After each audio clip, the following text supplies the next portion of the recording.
Tuhan, kita dapat pesan, selamatkan mereka yang akan binasa.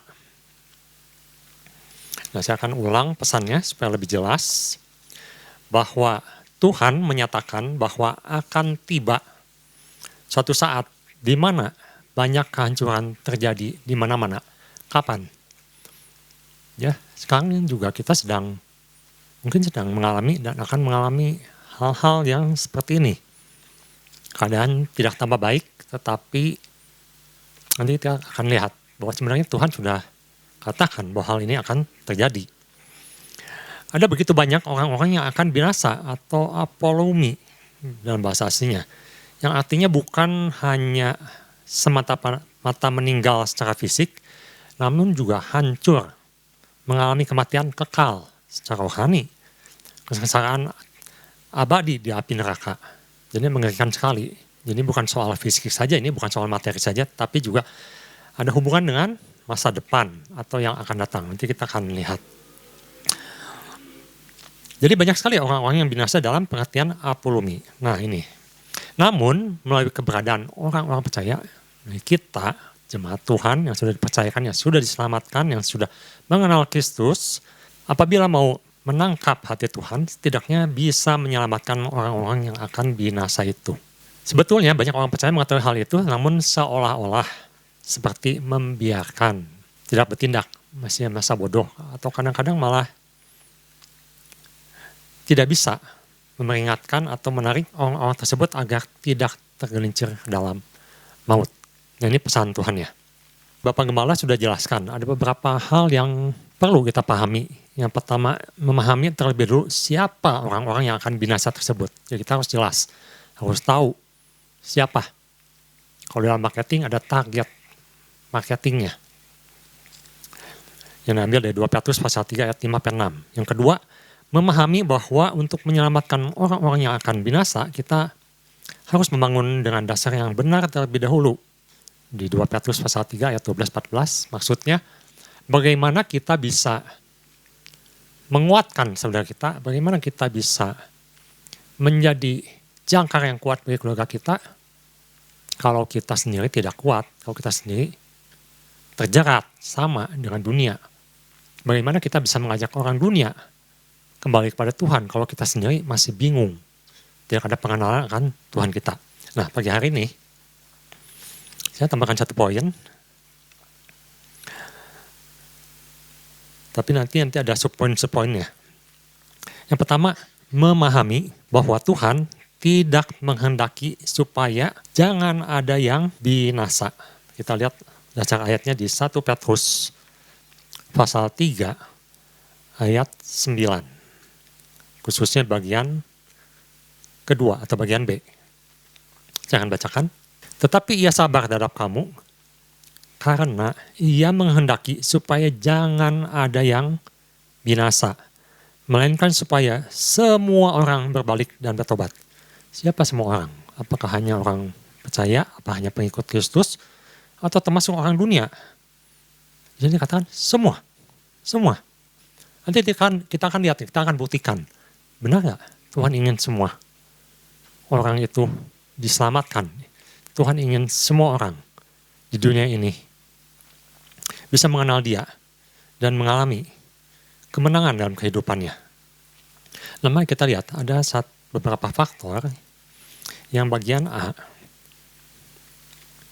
yaitu bahwa untuk bisa memahami bahwa Tuhan ingin semua orang ini selamat, yang pertama adalah ada di ayat ke-17. Tetapi kamu, saudara-saudaraku yang kasih, kamu telah mengetahui hal ini sebelumnya. Karena itu waspadalah, supaya kamu jangan terseret ke dalam kesesatan orang-orang yang tak mengenal hukum, dan jangan kehilangan peganganmu yang teguh. Dan ke-18, tetapi bertumbuhlah dalam kasih karunia dan dalam pengenalan akan Tuhan dan Juru Selamat kita, Yesus Kristus, baginya kemuliaan sekarang dan sampai selama-lamanya. Ada tugas percaya, khususnya anak-anak Tuhan, untuk bisa mengerti, Bapak Gembala sudah jelaskan, harus ada metanoia, suatu perubahan pikiran, jiwa, terutama dalam hal pikiran di sini, bahwa kita tidak bisa sama dengan dunia yang sudah gelap ini. Apalagi sampai terjerat, sampai terbawa, atau sampai sama dengan mereka. Contoh, kalau saya perhatikan di dunia ini banyak yang mengajarkan kepercayaan-kepercayaan.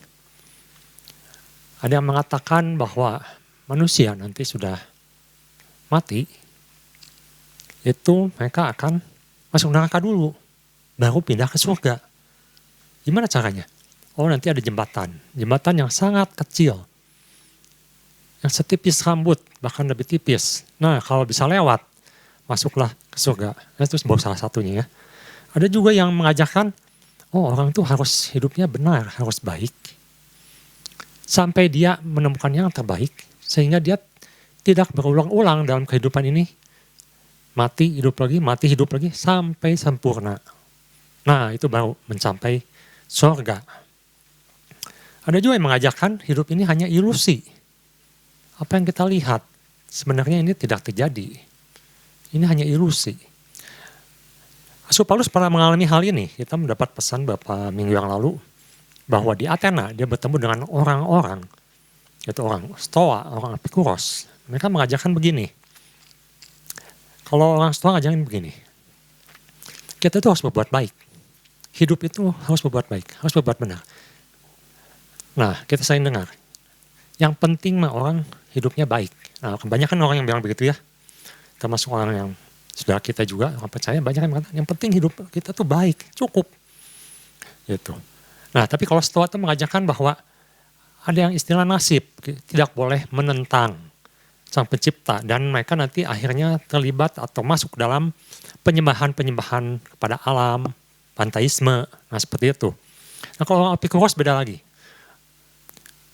Kalau Epikuros ajarkan begini, hidup itu sudah mati, selesai, titik, tidak akan ada kelanjutannya. Jadi sesuatu hidup, nikmatilah. Nikmati apa yang bisa dinikmati. Kadang-kadang kita juga suka mendengar, termasuk dalam pergaulan kita terhadap sesama orang percaya. Dalam hidup itu yang penting bisa happy. Ya betul ya. Ada orang yang sering mengatakan itu, yang penting happy. Yang penting senang, menikmati apa yang sudah ada, itu yang paling penting katanya. Atau dalam bahasa yang lebih lemah lembut mungkin mengatakan yang penting sehat. Nomor satu itu sehat. Jadi bukan Tuhan, nomor satu sehat. Saya tidak menyalahkan karena pengertiannya hanya sebatas itu. Itu yang Petrus dalam suratnya, Petrus katakan kita tuh harus berubah pikirannya. Jangan sama dengan pendapat orang dunia, yang mana yang gelap, yang tidak mengerti. Bagaimana cara kita bisa mengerti? Di ayat ke-18, bertumbuh. Bertumbuh dalam kasih karunia Tuhan, dalam pengenalan yang benar terhadap Kristus. Baca Alkitab, pahami Alkitab. Jangan hanya mendengarkan yang dari seberang, tapi di dalam kita sendiri tidak mengerti. Bahkan tidak tahu apa yang sedang terjadi saat ini. Nah, jadi itu yang bagian A-nya. Memahami bahwa perlu ada satu perubahan. Perlu mengerti. Perlu bertumbuh di dalam Kristus. Jadi pikiran kita harus di-upgrade. Harus berubah. Jangan sama dengan yang dulu suatu belum percaya seperti itu. Bahkan sekarang dicampurkan dengan pengajaran yang menurut pendapat sendiri. Kemarin kita di Komsel sempat membahas tentang hal itu. Ada orang yang sudah bertobat, sudah ikut Tuhan, sudah lama mendengarkan firman, tapi konsepnya masih konsep yang dulu. Jadi selalu disambungkan dengan konsep yang dulu. Tuhan, Rasul Petrus di sini jelas katakan berubah. Berubah seperti metanoia itu berubah total. Jangan dimasukkan lagi paham-paham atau ajaran-ajaran yang Paulus katakan ajaran nenek moyang, ajaran yang tidak jelas, ajaran yang salah. Mari kita lihat bagian B. Di 2 Petrus pasal 3 ayat ke-10. Tetapi hari Tuhan akan tiba seperti pencuri.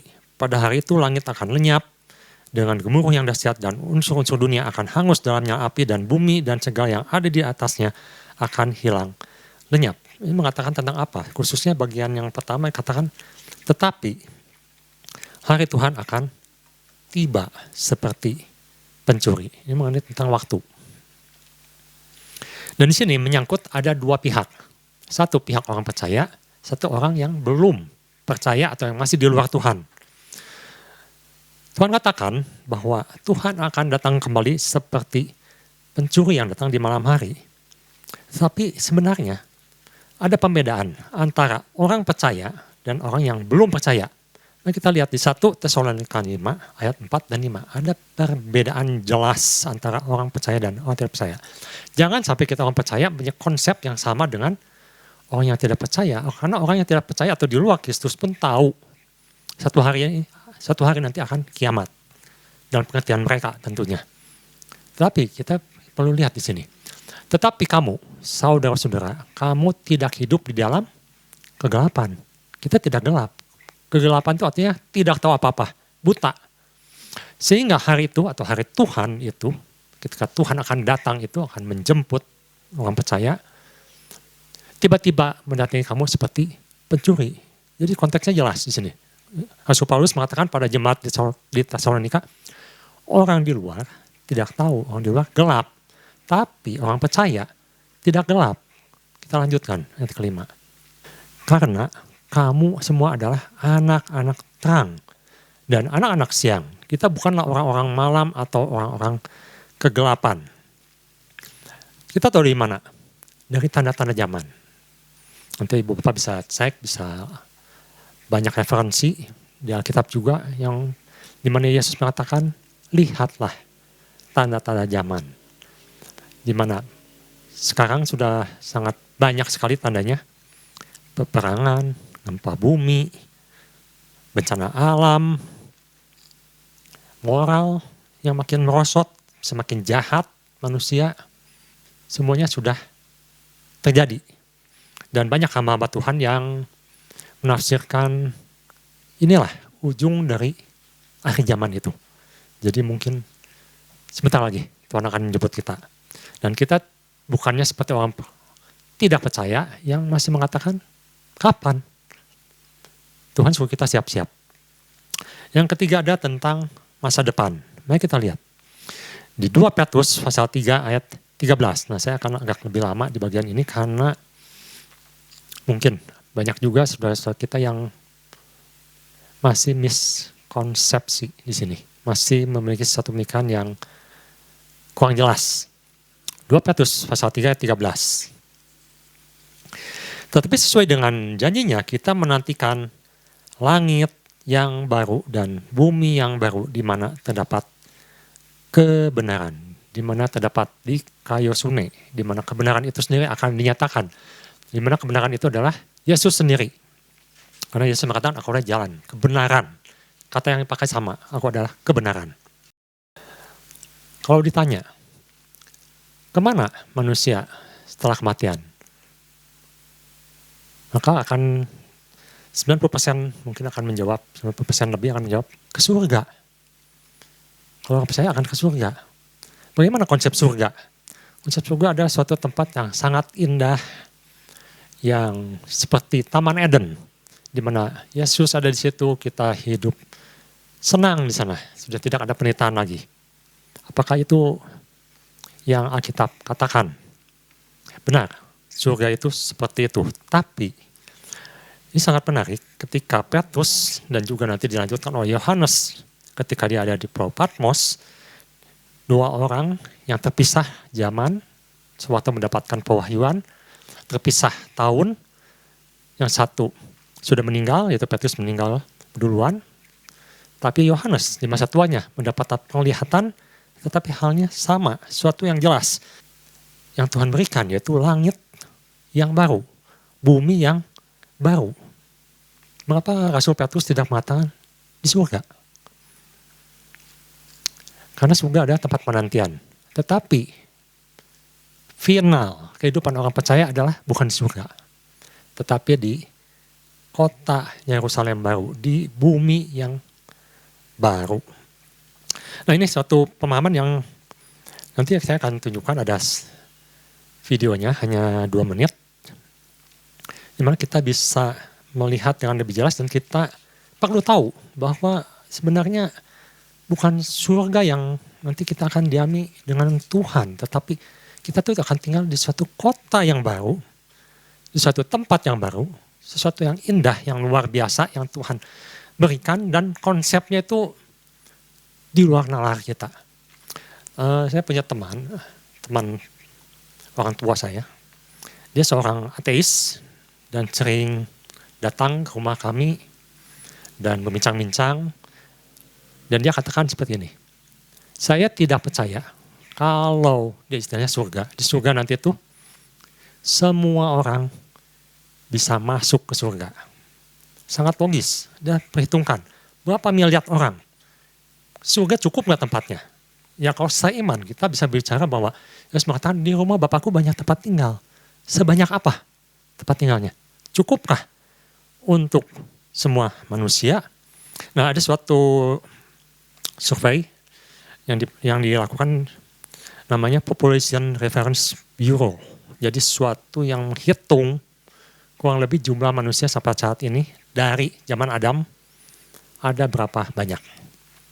Dia bagi jadi dua pendapat. Yang pertama dia hitung secara sains dengan perkiraan umur bumi itu sekitar 190.000 sampai 50.000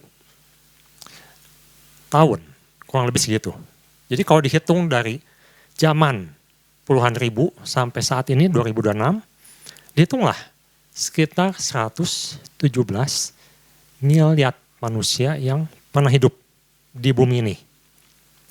Pendekatan kedua lebih pendekatan kedua lebih alkitabiah karena memakai patokannya dari zaman Nuh. Atau zaman Alkitab ini perhitungannya sekitar 3.000, 4.000 tahun sampai plus 2026. Jadi sekitar 6.000 tahun. Dihitunglah dan dapatkan angka 60 sampai 80 miliar manusia. Pertanyaannya, cukupkah surga untuk 80 miliar atau yang tadi 117 kita bulatkan 120 miliar manusia, di mana Tuhan katakan, aku ingin semua manusia itu hidup, tidak meninggal, tidak mati, tidak masuk neraka. Anggap semua orang bertobat. Ini asumsi ya. 120 miliar kita ambil yang paling besar. Cukupkah surga menampung 120 miliar? Kalau tidak masuk, kita bisa berpendapat Alkitab ini nggak masuk akal. Tetapi yang menarik, di Wahyu, Yohanes membuktikan janji Tuhan. Ini kita lihat videonya. Ini adalah Wahyu pada Yohanes. Nah, di sini katakan, aku melihat kota yang suci, Yerusalem baru, dan malaikat Tuhan menghitung. Nah, hitungannya seperti yang tadi. Bentuknya seperti kubus. Nah itu, 1.500 mil kali 1.500 mil atau 2.400 km kali 2.400 km kali 2.400 km. Seperti apa sih 2.400 km? Ini perbandingannya. Itu Amerika Serikat. Amerika Serikat itu masuk dan lebih kecil dari Yerusalem baru. Itu ada India. India itu kurang lebih seperempatnya mungkin ya. Dari kota Yerusalem baru. Ini kurang lebih besarnya kota Yerusalem baru itu seperti ini. Jadi kita bisa bayangkan.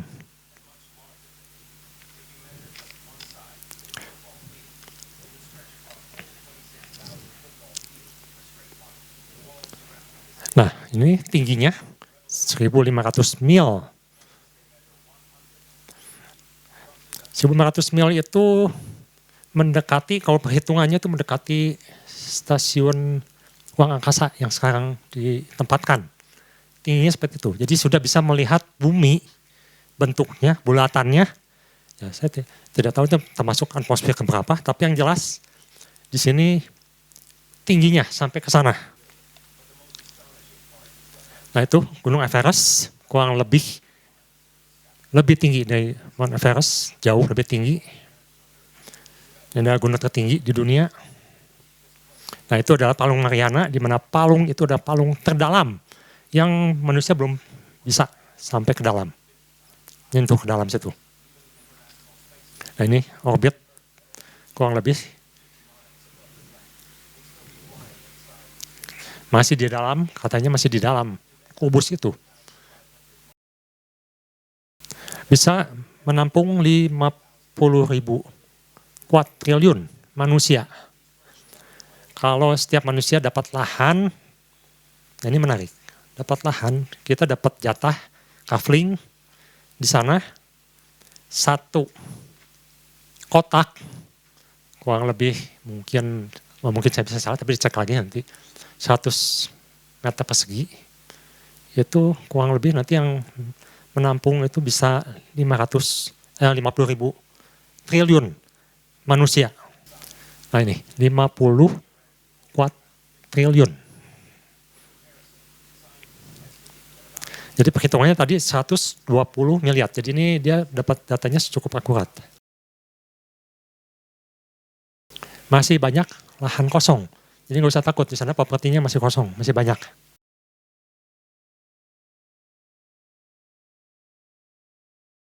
Ya, oke. Terima kasih. Nah nanti yang mau silahkan copy, dilihat kembali atau lihat di YouTube juga ada. Tapi sumbernya di sini cukup akurat. Data-datanya semua sudah saya cek kembali, memang betul sesuai dengan apa yang ditulis dalam Wahyu. Nah kalau alasannya begini, apakah benar Tuhan ingin semua yang dikatakan di Petrus ini? Tuhan tidak ingin satu orang pun binasa. Dengan perhitungan 50.000 triliun manusia bisa masuk dalam kota nanti yang disediakan, yang Tuhan katakan di tempat Bapakku banyak tempat tinggal. Kalau dihitung jumlahnya sampai sekarang pun belum nyampe 50 kuadriliun jumlah manusia, baru 120 miliar. Masih banyak lahan kosong. Dan kalaupun semua diisi itu, masih banyak yang kosongnya. Mungkin kita bisa dapat lahan lebih gede lagi. Kalau perhitungan dunia. Nah itu jadi saya bisa buktikan kalau benar. Tuhan ingin semua manusia diselamatkan. Tuhan ingin semua uang itu diisi. Dan Tuhan sudah menyediakan. Jadi ini bukan omong kosong karena kita melihat bukti yang apa Yohanes lihat dalam perhitungan kota Yerusalem baru nanti. Mari kita lihat di Roma pasal 1 ayat 16. Oleh karena itu dikatakan bahwa sebab, ini Paulus menulis pada jemaat Roma, aku mempunyai keyakinan yang kokoh dalam Injil.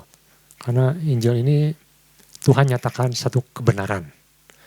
Karena Injil adalah kekuatan Allah yang menyelamatkan setiap orang yang percaya. Pertama-tama orang Yahudi, tetapi juga orang Yunani. Jadi Tuhan ingin semua orang. Dan kebenaran ini sebenarnya cukup sederhana, yang bisa kita nyatakan juga kepada orang-orang yang mengatakan, seperti temannya Papa saya sudah almarhum orangnya, yang mengatakan tidak mungkin Tuhan menyediakan tempat buat bermiliar-miliar manusia, akan cukup katanya tempatnya.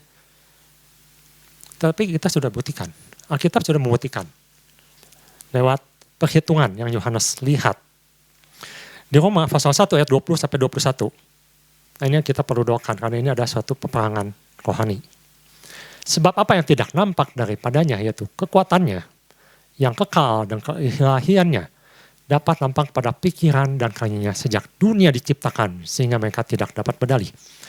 Jadi kalau kita lihat alam, ciptaan Tuhan, sains, semakin orang semakin menyelidiki, maka seharusnya mereka semakin sadar bahwa manusia itu tidak bisa menyangkal bahwa Tuhan itu benar ada, pertama. Kedua, Tuhan itu benar menciptakan dunia seperti yang Alkitab katakan. Tidak seperti di Amerika, ada yang namanya Flat Earth Society yang kekeh mengatakan bumi ini datar. Bahkan sampai di bulan, sampai orang lewati bumi dan menyatakan bumi bulat, mereka masih kekeh. Bumi ini datar. Nah, jangan sampai seperti itu. Kita lanjutkan ayat 21. Sebab, sekalipun mereka mengenal Allah, mereka tidak memuliakan Dia sebagai Allah atau mengucap syukur kepadanya. Sebaliknya, pikiran mereka menjadi sia-sia dan hati mereka yang bodoh menjadi gelap. Nah ini, jadi kita tidak bisa melawan kebodohan manusia karena yang gelap atau yang buta itu adalah rohaninya. Meskipun kita bisa buktikan bumi ini bulat, tapi kalau orang rohaninya tertutup, kalau otaknya atau pikirannya tertutup, mereka akan kekeh, bumi ini datar. Kurang lebih seperti itu. Jadi kita perlu kekuatan Tuhan, kekuatan rohani. Bukan dilawan dengan kekuatan sains atau ilmu pengetahuan atau kepandaian manusia. Nah itu bisa saya bagikan pagi hari ini. Jadi kita lihat bahwa benar, Tuhan itu ingin semua manusia diselamatkan, tidak binasa. Nah ini terakhir saya ada satu rangkuman, nanti bisa kita lihat. Jadi yang pertama, bahwa Tuhan ingin semua diselamatkan. Lahannya masih banyak. Tugas kita yang menjadi marketing Tuhan. Tugas kita adalah marketing Tuhan. Untuk menyampaikan kabar baik ini. Dan bagian keduanya adalah kita harus berubah pikirannya. Bukan hanya orang dunia, kita pun harus berubah. Jangan sampai kita pikirannya sama dengan orang dunia. Pikiran kita harus sama dengan firman Tuhan. Yang ketiga, bahwa mengenai waktu Tuhan sudah nyatakan. Bukan satu rahasia lagi. Kalau kita harus bersiap-siap. Dan yang selanjutnya adalah tentang kenyataan. Bahwa Tuhan sudah menyiapkan langit yang baru, bumi yang baru, kota yang baru untuk kita tinggali. Dan yang terakhir, jangan terseret. Kalau kita sudah tahu yang benar, jangan balik lagi. Jangan memasukkan faham yang lama lagi. Dan Tuhan mau kita bertumbuh dalam kasih karunia Kristus Yesus. Tuhan Yesus memberkati.